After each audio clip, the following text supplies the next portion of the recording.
Y bien, el Poder Ejecutivo ha observado la autógrafa de la ley del derecho a la consulta previa a los pueblos indígenas u originarios. La ha observado en varios puntos, pero quizá el principal sea el relativo al artículo 3 de la ley, en el que se dice lo siguiente: la finalidad de la consulta es alcanzar un acuerdo o consentimiento entre el Estado y los pueblos indígenas u originarios respecto a las medidas legislativas o administrativas que les afecten directamente. Es decir, la finalidad es alcanzar un acuerdo o consentimiento. El Poder Ejecutivo sostiene que habría que precisar que, si bien la finalidad es alcanzar un acuerdo o consentimiento, ello no implica que el Estado renuncie al ejercicio del ius imperium, pues ello supondría la dispersión del carácter unitario y soberano de la República, dice el texto de la observación. En buena cuenta proponen al final, o proponen una redacción siguiente: el Estado decidirá la ejecución de la medida privilegiando el interés general y el de la nación, estableciendo la participación en los beneficios... No, perdón. El Estado... sí, ejecutado el proceso de consulta objeto de la presente ley, no se arribase a un acuerdo o consentimiento respecto de la medida legislativa o administrativa propuesta, la entidad estatal competente decidirá conforme a sus atribuciones y constitucionales y legales. Esto es lo que propone que se agregue a ese artículo.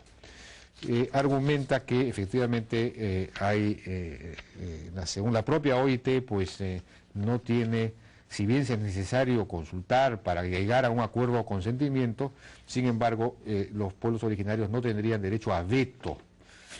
Ese es el argumento principal. Bueno, estamos con Raquel Irigoyen, que es abogada especialista en derecho indígena, para conversar acerca de esto. Raquel, ¿cómo estás? Buenas noches. Buenas noches. ¿Cuál es su apreciación acerca de esta observación? En realidad, la ley no incluía el derecho de veto. La ley simplemente hablaba que la finalidad de la consulta era llegar a un acuerdo o consentimiento, como literalmente dice el convenio 169 de la OIT. Ahora, efectivamente, cuando no se llegue a este acuerdo o consentimiento, el Estado tiene la potestad de decidir. Porque el procedimiento de consulta... Eso según la propia OIT. Según la propia OIT. Ahora, sin embargo, hay que entender el consentimiento como finalidad de un procedimiento consultivo, del consentimiento como requisito para que el Estado tome una decisión. El consentimiento como requisito para que el Estado decida solamente se da en ciertas circunstancias. Por ejemplo, si a mí me consultan si me van a matar, obviamente no, pues por lo mismo, la Corte Interamericana, por ejemplo, ha dicho que cuando se va a consultar, por ejemplo, un megaproyecto que puede afectar la integridad de ese pueblo, su forma de vida, su subsistencia, entonces no basta la consulta, sino que se requiere el consentimiento. Y el propio convenio 169 de la OIT incluye el consentimiento como requisito para que el Estado tome una decisión en casos como traslados poblacionales. ¿Sí? ¿De qué artículo? En el artículo 16, ¿no?, del convenio 169 se dice que para que pueda haber un traslado poblacional se requiere el consentimiento libremente tomado por parte de los pueblos o un procedimiento legal en el que estén debidamente representados, porque obviamente un traslado poblacional puede generar una afectación de ese pueblo, una dispersión, ¿no? Entonces es o el consentimiento o un procedimiento legal en el que estén debidamente representados. Y la declaración... Dice, cuando excepcionalmente el traslado y la reubicación de esos pueblos se consideren necesarios, entonces el convenio de la OIT, solo deberán efectuarse con su consentimiento, dado libremente y con pleno conocimiento de causa. Cuando no pueda obtener su consentimiento, el traslado y la reubicación solo deberá tener lugar al término de procedimientos adecuados establecidos por la legislación nacional. O sea que sí cabe que estén debidamente representados, ¿no? Incluidas encuestas públicas cuando haya lugar en que los pueblos interesados tengan la posibilidad de estar efectivamente representados. Efectivamente, esta es una condición. Y bueno, pero entonces sí es posible el traslado aun cuando no haya consentimiento. Con un procedimiento legal donde estén efectivamente debidamente representados. Entonces tampoco hay veto ahí, según la propia OIT. Sí, Y en la Declaración de Naciones Unidas sobre los Derechos de los Pueblos Indígenas se pide el consentimiento en 3 circunstancias: traslados poblacionales, actividades militares y en caso de disposición de desechos tóxicos.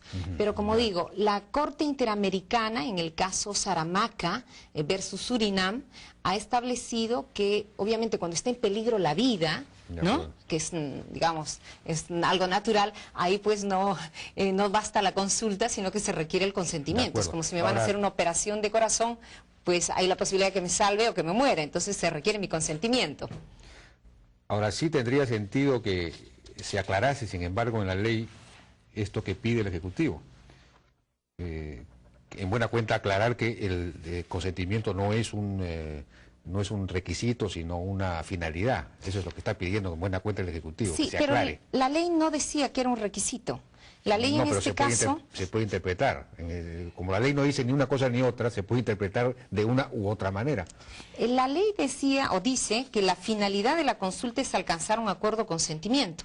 La verdad no dice que sea un requisito. No dice que sea un requisito. No lo decía, ¿no? Pero habría que ver, claro, digamos, pero diferenciar entre finalidad y requisito ya es digamos, es propio de alguien que conoce el tema, ¿no? Pero un juez, digamos, de repente no conoce el tema, y entonces para él la finalidad puede interpretarse como requisito. Entonces, digamos, ¿no sería bueno precisar exactamente esto?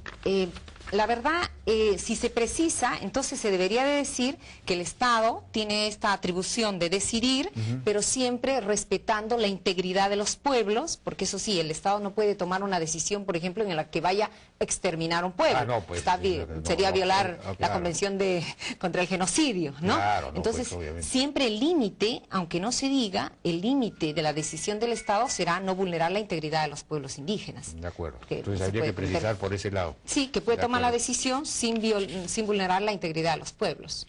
Muy bien, bueno, ya no tenemos lamentablemente más tiempo para seguir conversando, pero es un asunto interesante que deberíamos seguir debatiendo. Muchísimas gracias, doctora Raquel Irigoyen, por su participación en la Hora N.